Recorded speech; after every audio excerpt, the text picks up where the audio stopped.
what I'll say is this. One of the things that God has been teaching me, and some reason I've been obsessed with it, is pain. And we do our best emotionally to avoid it when even God didn't avoid it. So how do we, it's this innate nature and how to deal with it. What is the reason? There's always purpose in your pain. Of course. Every single time there is a purpose. When you were mentioned the Garden of Gethsemane, when Jesus went by himself to pray right before he died, he went several times to go meet with his disciples and said, you know, can't you just hang out with me for a little bit?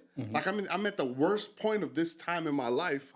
Can't you just, and they were trying, but some people can't go with you to deal with certain pain that's just for you. The pain that he had to endure would transcend thousands and thousands of generations and give us the ability to be free.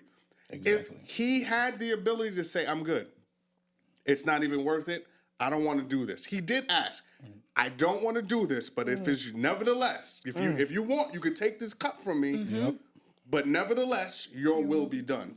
Every time we hit pain, the number one thing you got to do is surrender.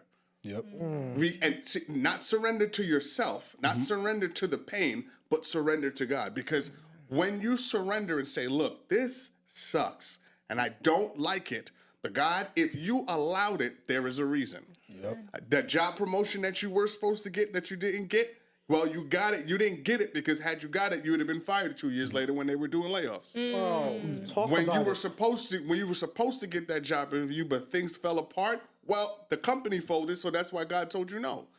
When that relationship, that man or that woman that you thought you were supposed to marry and something fell apart and she was it or he was it, realized, well, you were dealing with somebody that had more problems that you could handle.